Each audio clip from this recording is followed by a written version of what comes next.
Oke. Assalamualaikum warahmatullahi wabarakatuh. Selamat pagi semuanya. Waalaikumsalam warahmatullahi wabarakatuh. Pagi Ibu. Iya, pagi. Saya absen dulu ya. Ya Bu. Lihat ada Anissa, Ada hadir, Bu. Farda. Hadir Bu. Oke, alhamdulillah sehat semua ya. Baik, Alhamdulillah. ya. Ini sesi kedua. Tadi kan sesi pertama kita memetakan kompetensi dasar ya pada pertemuan ke-6 ini. Sekarang kita akan merumuskan indikator. Kenapa Anda harus mampu merumuskan indikator? Karena penting Anda sebagai calon guru nanti kan di dalam bahan ajar itu Anda akan akan membuat bahan ajar tentu ya. Terus di dalamnya kan nanti Anda harus merumuskan indikator, menurunkan dari kompetensi dasar yang ada. Seperti itu. Baik, saya share screen dulu ya. Iya. Kok langsung ke sini. Iya. Baik. Saya perkecil dulu ini. Oke. Merumuskan indikator. Kita ada pertemuan ke-6 sesi kedua ya. Nah, sesi kedua ini Anda harus mampu, setelah sesi ini Anda akan mampu merumuskan indikator. Apa sih indikator itu? Ya, indikator pencapaian kompetensi merupakan perilaku menunjukkan ketercapaian kompetensi dasar tertentu. Nah, bagaimana cara merumuskannya? Harus mengikuti aturan penulisan kalimat baku yang terdiri atas SPOK, subjek, predikat, objek, dan keterangan. Di dalam sumber lain menjelaskan disusun dalam kalimat yang mengandung unsur ABCD, audience, behavior, competency, and degree. Nah, lalu prinsip yang digunakan adalah SMART, yaitu specific. SMART ini singkatan ya, specific, measurable, achievable atau attainable, realistic, and timely. Nah, Ibu akan menjelaskan prinsip yang kedua ini, yaitu yang SMART. Begitu. S yang pertama itu artinya spesifik, ya. S-nya itu spesifik, artinya khusus gitu. Jadi di dalam merumuskan indikator, Anda hanya mengukur satu jenis kemampuan yang spesifik. Tidak boleh mengukur beberapa kemampuan sekaligus atau kemampuan yang terlalu umum. Contoh, ini yang mengukur kemampuan beberapa dua hal yang berbeda gitu ya. Siswa dapat menjelaskan prosedur pembuatan sushi dan nasi kuning. Itu dua objek yang berbeda. Atau misalkan siswa memiliki kemampuan mengolah daging kambing. Tidak dijelaskan untuk masakan apa. Apakah sate kambing atau gulai kambing gitu kan. Jadi nggak spesifik. Nah, yang bagus itu adalah yang contoh di atas. Siswa dapat menjelaskan prosedur pembuatan sushi gitu ya. Itu spesifik. Jadi yang dijelaskan adalah prosedur pembuatan sushi, bukan yang lain.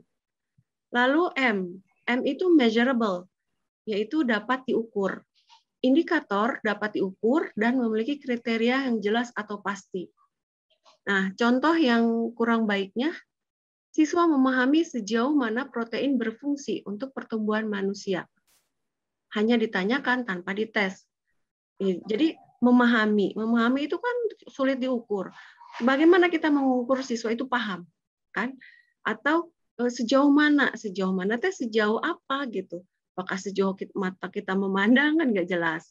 Atau siswa dapat mengaduk adonan kue semprit, udah aja mengaduk gitu kan adonan kue semprit. Adonan kan tanpa kriteria tertentu adonan bisa gagal gitu. Nah, yang bagus itu siswa dapat menjelaskan dua fungsi protein dalam pertumbuhan manusia. Jelaskan ya, yang ditanyakan apa? Dua fungsi protein. Itu terukur tuh contohnya. Yang ketiga, ya, achievable atau attainable. Indikator harus dapat dicapai. Terdapat cara untuk mencapainya dan cukup penting untuk dimiliki oleh siswa. Contoh, siswa mampu memasak 2 porsi nasi goreng seafood untuk menu makan pagi keluarga. Nah, itu nasi goreng itu banyak di Indonesia di kita ya. Terus seafood juga banyak gitu ya. Indonesia kan kaya lautan dengan lautan. Nah, yang ini, yang contoh kedua nih misalkan, siswa mampu mengolah dan menghidangkan sukiyaki sesuai dengan standar masakan Jepang. Wah, ini agak sulit dicapai ya jika alat, bahan, dan bumbu tidak tersedia. Walaupun bumbu-bumbu impor udah bisa diimport ya, bisa kita temui gitu di supermarket. Tapi ini standarnya standar masakan Jepang gitu. Padahal kita ada di Indonesia. Jadi sulit dicapai. Jadi tidak achievable. Kemudian R itu adalah artinya realistik. Indikator berwujud perilaku nyata yang realistis untuk dapat diobservasi.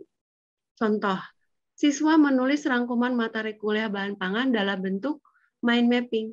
Nah, itu jelas ya realistik. Siswa dapat mencetak kue semprit dengan bentuk yang seragam. Nah, itu jelas ya. Siswanya, audiensnya ada, siswa. Behavior-nya apa? Behavior-nya apa? Farda. Kalau kita pakai rumus ABCD.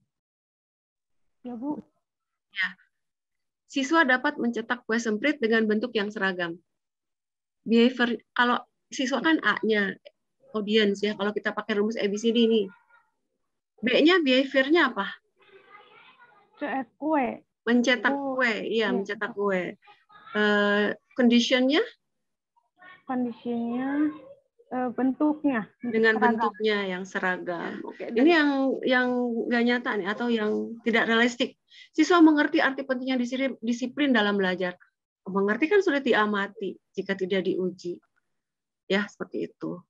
Kemudian yang T itu timely atau time bound ya. Ada yang mengatakan time bound. Ada perhitungan waktu yang mencukupi dan jelas batasannya. Contoh, siswa dapat mencetak 10 butir kue semprit dalam waktu 1 menit. Itu jelas ya.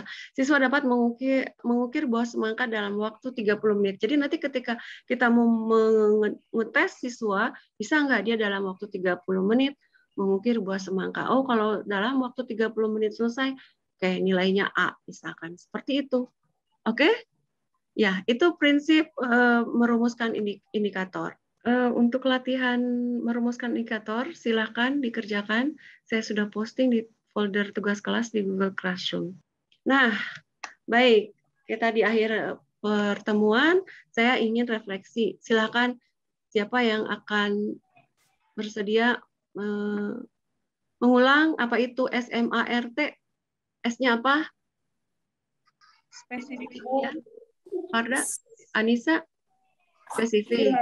M-nya apa? Ya, harus spesifik. M-nya? Measurable. Measurable. Artinya? Dapat diukur kriterianya. A-nya apa? Achievable. Achievable. Oke. Artinya apa?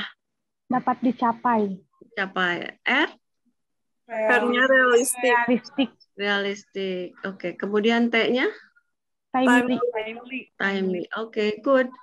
Nah, jadi kalau kita singkatan ini dibacanya jadi SMART ya. Nah, Anda sebagai calon-calon guru SD harus smart juga gitu, harus pintar itu ya. Karena apa? Anda ini calon-calon guru SD yang mendidik anak-anak calon penerus bangsa.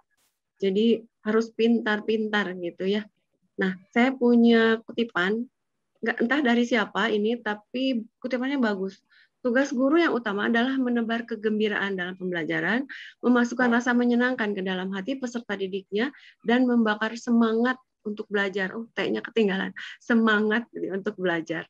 Seperti itu ya.